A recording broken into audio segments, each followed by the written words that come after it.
Hello, everyone.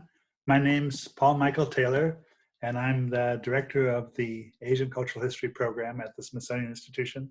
I'm recording this on April 27th, 2020, as the pandemic rages outside, and I hope everyone who can is staying home.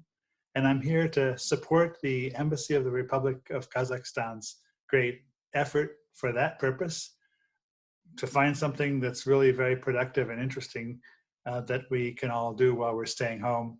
I definitely support their efforts with the Abai Center of George Washington University to focus on this opportunity to read the poetry of the great Kazakh poet, composer, philosopher, Abai Qunanbaiuly, usually known by his Russian name, Abai Qunanbaiuly.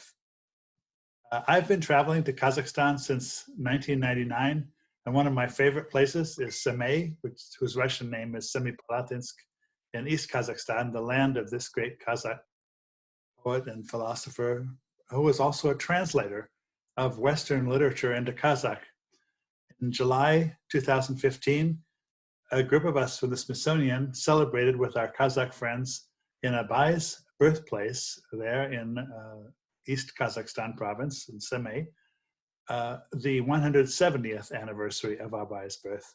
This year is the 175th anniversary. We didn't realize we'd all be home celebrating, but that's what we're doing. We had a joint conference then with the Abai East Kazakhstan Universal Regional Library, and it began with a very moving flower laying ceremony at the monument to Abai in the city of Semey.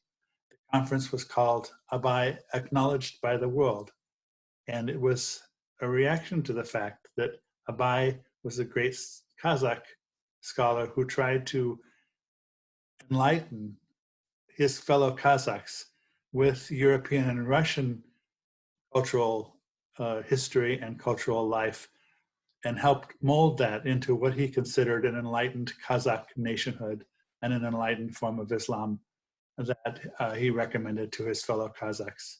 He lived from 1845 to 1904, and one of his great works is called The Book of Words. Each of these words is a word from him as an aged man, advising others, a word in the sense of a dictation or a set of pieces of advice. In word 32, he writes, "Those who seek learning should know certain essential conditions without which they cannot achieve their goal.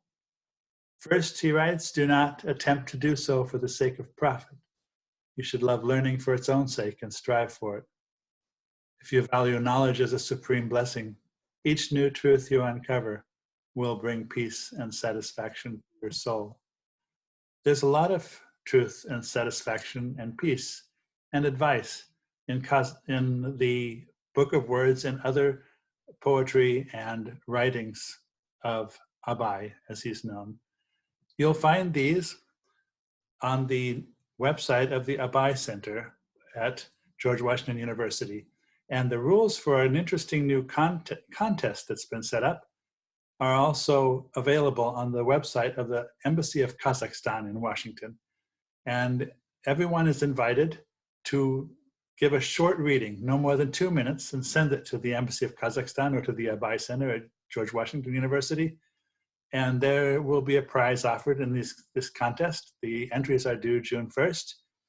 And what I just read is not part of the contest. It's just part of our announcement and encouragement that everybody would be well worth everyone's time to take a few minutes and look into this great Kazakh writer from the 19th century, Abai Qunanbaiuly, as he's called in Kazakh.